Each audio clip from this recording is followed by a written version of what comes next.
رکھنا چاہیے۔ عرب کا ایک بڑا مشہور مقولہ ہے، بلکہ بعض لوگ تو اسے حدیث بھی کہتے ہیں، فرمایا کہ دوستی بھائیوں کی طرح کرو، لین دین اور حساب غیروں کی طرح کرو۔ حساب صحیح رہتا ہے تو گھر کا نظام صحیح چلتا ہے۔ ہمارے جو پرانے زمانے کے لوگ ہوتے تھے وہ اگر کوئی بڑا کاروبار کرتے تھے تو ایک منشی رکھتے تھے۔ منشی کی ڈیوٹی حساب کرنے کی ہوتی تھی، وہ صرف کھاتے بناتا تھا۔ یعنی یہ کام اتنا ضروری تھا کہ ایک شخص نے اگر چھوٹا سا بھی کاروبار کرنا ہے تو اس نے ایک منشی رکھا ہوا ہے کہ وہ حساب کرے، وہ بتائے کہ آمدن کیا ہے، خرچ کیا ہے، کس ترتیب سے آگے ہم چل سکتے ہیں، مزید ہمیں اس میں کیا انویسٹ کرنا پڑے گا، کیا ہم کھو رہے ہیں، کیا پا رہے ہیں۔ زمانہ جب جدید آیا تو اکاؤنٹ آفس کے نام سے ایک علیحدہ سے ڈپارٹمنٹ بنانا پڑا، جس میں B com, M com, B B A کرنے کے بعد کوئی آدمی بیٹھتا ہے اور وہ صرف حساب کرتا ہے۔ حساب صحیح رہتا ہے تو فیکٹری، انڈسٹری، کام صحیح چلتا ہے۔ یہ جو وزارت ہوتی ہے خزانے کی تو یہ بنیادی طور پہ حساب کتاب کرنے کے لیے ہوتی ہے کہ وہ حساب کرے، سالانہ بجٹ پیش کیا جائے کہ یہ آمدن ہے، یہ خسارہ ہے، اس طرح کر کے اب آئندہ سال ہم فلاں جگہ اتنا پیسہ خرچ۔ یہ حساب بڑا ضروری کام ہے۔ اللہ کریم نے ہمیں حکم دیا ہے کہ مال کا حساب نہ کرو، اپنی ذات کا بھی حساب کرو۔ تم اپنے اوپر غور کرو۔ صوفیہ ایک مراقبہ کراتے ہیں، مراقبے کا یہی معنی ہوتا تھا کہ تھوڑی دیر بندہ اکیلے بیٹھے، وہ سوچے کہ اللہ کی نعمت کتنی ہے اور جواب میں میرا شکر کتنا ہے، میرے اوپر جو اللہ کی طرف سے آزمائش ہے وہ کتنی ہے، اور اس کے مقابلے میں جو اللہ کی دی ہوئی نعمتیں ہیں وہ کتنی ہیں۔ اس سے شکر اور صبر دونوں چیزیں سمجھ میں آتی ہیں۔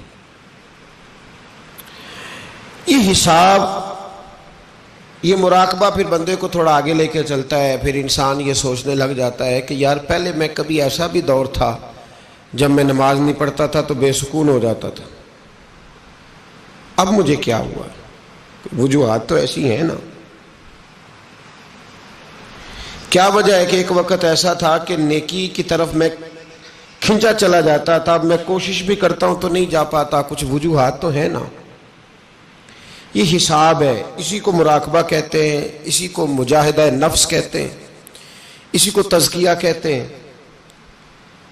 اسی کو صوفیاء نے محاسبے کا نام دیا ہے۔ محاسبے کا مطلب ہوتا ہے اپنا حساب کرنا، اپنی ذات کا حساب کرنا، اپنا حساب کر کے رکھنا۔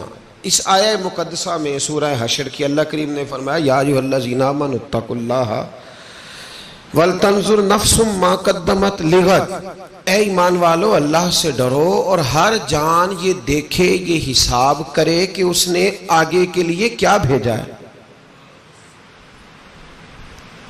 یہ حساب کرے، وہ وَلْتَنْظُرْ، وہ نظر کرے، وہ غور کرے، وہ ذرا پلٹ کر دیکھے۔ کون؟ نفس، ہر نفس، ہر جان یہ غور کرے، مَا قَدَّمَتْ لِغَدٍ، اس نے تقدیم کیا کی ہے، مقدم کیا کیا ہے، آگے کیا بھیجا ہے اس نے۔ اور جب یہ دیکھ لے، جب یہ حساب کر لے تو اب کیا کرے؟ وَاتَّقُوا اللَّهَ، پھر اللہ سے ڈرے۔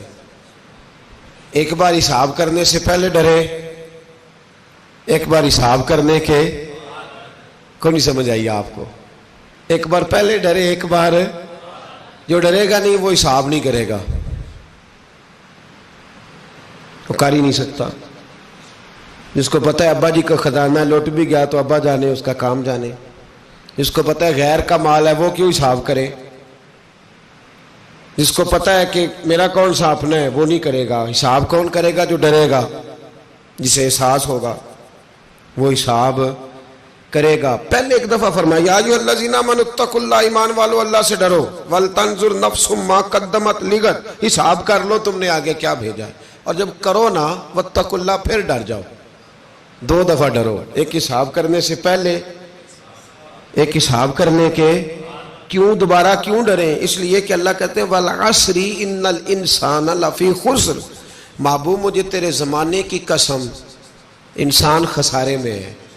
یعنی یہ جب بھی حساب کریں گے انہیں پتہ چلے گا کہ ہیں ہم نقصان میں، پتہ چلے. اور جب پتہ چلے گا تو پھر واتقوا اللہ، پھر دوبارہ اللہ سے ڈریں گے. فرمایا حساب کر لو ورنہ ان اللہ خبیر بما تعملون، تم خود حساب کر لو واللہ اللہ کو تو تمہارے سارے کاموں کی خبر ہے.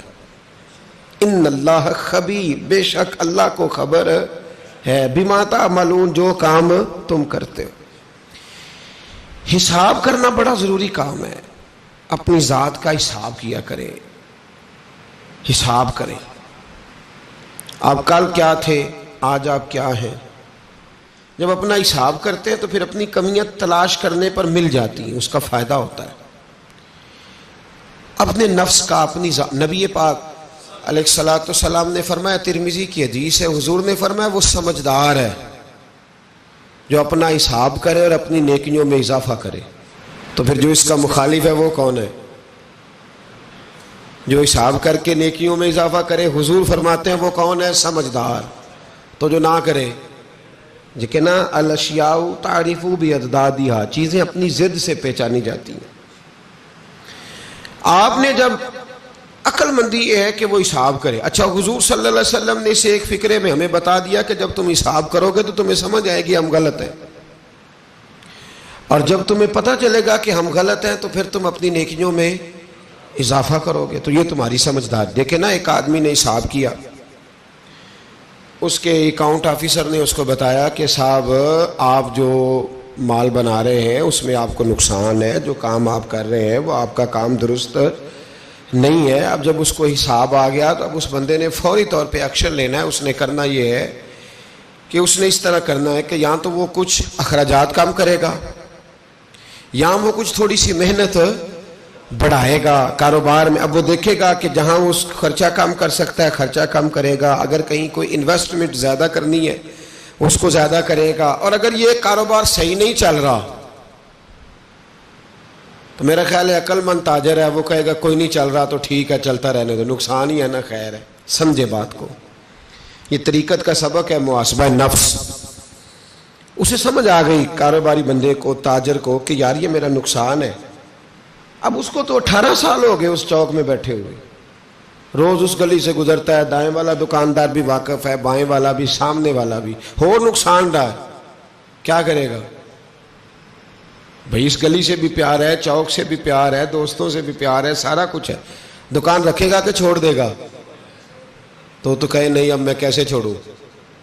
اس بات کو سمجھ لیں. حضرت حسن بصری رحمت اللہ علیہ سے کسی نے کہا تھا حضور بندہ نیک کیسے ہو سکتا ہے؟ تو آپ فرمانے لگے جو جگہ اسے گناہ پر اکساتی ہے وہ جگہ چھوڑ دے. جو دوست یار سنگت بیلی اسے گناہ پر اکساتے ہیں وہ لوگ، جی اس بندے نے فوراً کہا کہ سالوں کا رشتہ چھوڑ دے، ہزاروں گھنٹے ہزاروں ساتیں بیتی، کیسے چھوڑ دے؟ آپ نے یہ مثال دی. اور میں کاروبار میں نقصان ہوگا تو چھوڑتا جائے گا یا کرتا جائے گا؟ میں ایک مثال دیتا ہوں. یہ سی این جی کتنی زیادہ تھی لاہور سے پنڈی تک. صبح سے شام تک لوگ دفتروں میں آ کے بیٹھتے تھے. سی این جی پہ ایک ٹائر والا بیٹھا ہوتا ہے، اس سے بھی دوستی ہو جاتی ہے، شاپ والے سے بھی ہو جاتی ہے، سارے تعلق رشتے تھے لوگوں کے، آباد تھی. لیکن جب نقصان ہونے لگا، یہ عجیب منظر ہے نا کہ دنیا کا نقصان ہونے لگے تو بندہ جگہ چھوڑ دیتا ہے. اور جب تو دیکھے کہ میری ذات کا نقصان ہونے لگا، پہلی بات تو یہ ہے کہ ہم محاسبہ نہیں کرتے، اپنا حساب نہیں لگاتے، اپنا حساب نہیں لگاتے.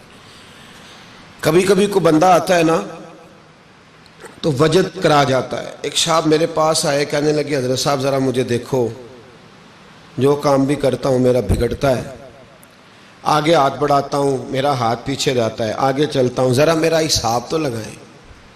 اللہ اکبر. مجھے وہ بندہ رلا گیا، حالانکہ وہ کوئی اور بات کر رہا تھا. مجھے وہ کہیں اور، میں نے بند کی کتابیں شتابیں، جہاں میں بیٹھا تھا تو میں اٹھ کے مسجد آ گیا. میں نے اس کو کہا یار تو حساب لگوانے آ گیا، مجھے تو بڑے دن ہو گئے میں نے اپنا حساب نہیں لگایا، تو ابھی اپنا حساب کرنے والا. اب بڑا مسئلہ ہے، یہ حساب کرنا ہے ابھی. وَلْتَنْظُرْ نَفْسٌ مَا قَدَّمَتْ لِغَدٍ، تو نے پتہ کرنا ہے، تو اپنا حساب ہی نہیں کیا تو تیرا کیسے کروں؟ صاحب کوئی نہیں کر رہے ہم اپنا محاسبہ نفس. اس کا نقصان یہ ہو رہا ہے کہ کاروبار صحیح ہوتے جا رہے ہیں، سجدے چھوٹے ہوتے جا رہے ہیں، بینک بیلنس بڑھتا جا رہا ہے، تلاوتیں ختم ہوتی جا رہی. لوگ بہت اچھے بزنس مین تو بنتے جا رہے ہیں، پر مدینے کی یاد میں جو آنسو آتے تھے وہ خشک ہوتے جا رہے ہیں. لوگ بہت اچھے دنیا دار تو ہوتے جا رہے ہیں، لیکن ان کی جو باطن کی کیفیتیں تھیں، طبیعت ترس گئی ہے دوبارہ سے وہ جلوہ دیکھنے کو. وہ باتیں کہاں سے، وہ کدھر گئیں؟ وہ بتانا کہ بڑی محنت سے کسی نے تیرے اندر وہ رنگ بھرا تھا، وہ کہاں ہے، وہ کدھر گیا؟ نے اپنا محاسبہ ہی چھوڑ دیا ہے. تجھے کہاں کھڑا کیا تھا، تو کہاں کھڑا ہو گیا؟ تو نے سوچا ہی نہیں. حضرت سلمان فارسی بیمار تھے، ایک صحابی تیمارداری کرنے گئے تو جناب سلمان فارسی رو پڑے. انہوں نے کہا روتے کیوں ہو؟ اب تو صحابی ہیں. تو فرمانے لگے جہاں مجھے حضور کھڑا کر گئے تھے میں وہاں کھڑا نہیں رہ سکا، اب جب اپنا حساب کرتا ہوں تو ڈر آتا ہے. نے کہا حضور یہ آپ کیا فرما رہے ہیں؟ فرمایا حضور نے مجھے کہا تھا دنیا داری نہ کرنا، اور میں دنیا دار ہو گیا. وہ کہنے لگے دنیا داری دکھاؤ تو صحیح. تو حضرت سلمان فارسی فرمانے لگے دیکھو نا، ایک پیالے سے بھی گزارا ہو سکتا ہے، میرے گھر میں 2 ہیں، نہیں نہ ہونے چاہیے تھے. وہ مجھے کہاں کھڑا کر گیا تھا، میں آج کہاں کھڑا ہوں. تیری تصویر میں وہ رنگ بھرے ہیں میں نے، لوگ دیکھیں گے تجھے اور پہچانیں گے مجھے. بھائی اپنا محاسبہ تو کر، وہ چیزیں کدھر گئیں؟ وہ جو تیرے اندر ہوتی تھی، وہ جو چیز تجھے کھینچ کے لایا کرتی تھی کبھی مسجد، وہ اب کدھر ہے؟ تلاش کرنا، ڈھونڈ. وہ تیرا خزانہ تھا، وہ تیرا خزانہ کدھر ہے؟ اپنا حساب کر، کہاں چلا گیا ہے تو؟ واپس آ جا. انسان کا سکون بھی اپنے گھر ہوتا ہے، اس کی عزت بھی اپنے گھر ہوتی ہے، اس کی راحت بھی. تو سڑک کو منزل بنا کے بیٹھ گیا ہے، ایسا نہ کر، اپنی تباہی نہ کر. واپس آ اور اسی جگہ کھڑا ہو جہاں کھڑے ہونے سے تیری بقا ہے. واپس آ، رستوں کو کبھی بھی منزل نہ بنا، لوٹ آ. حضرت ابو درداء رضی اللہ تعالیٰ عنہ کہتے ہیں میں ایک باغ میں تھا تو درخت کے اس پار عمر بیٹھے تھے. عمر پتہ نہیں کہاں مست تھے، مجھے دیکھ ہی نہ پائے، پتہ نہیں وہ کہاں تھے. ڈھونڈتا پھرتا ہوں اے اقبال اپنے آپ کو، آپ ہی گویا مسافر، آپ ہی منزل ہوں میں. عمر اور میرے بیچ ایک درخت کا فاصلہ تھا، کہتے عمر مجھے دیکھ ہی نہ پائے. تو عمر اپنے آپ سے باتیں کرنے لگے اور کہنے لگے خطاب کا بیٹا عمر اور امیر المومنین، واہ بھائی واہ، تو یہ سمجھنے لگ گیا اپنے آپ کو. عمر اپنے آپ سے، ہم کہتے پاگل ہے، اپنے آپ باتیں کر رہا ہے، پاگل ہے. حضرت عمر کیا، واہ بھائی واہ، خطاب کا بیٹا عمر اور امیر المومنین.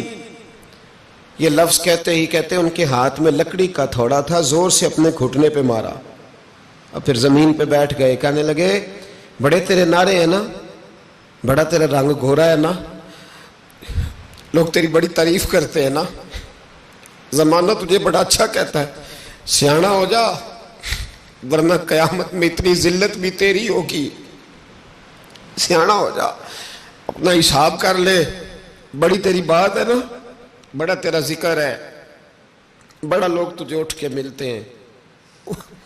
خطاب کا بیٹا امیر المومن، واہ بھائی واہ. یہ جو حساب ہے نا صاحبو، یہ بڑا ضروری ہے.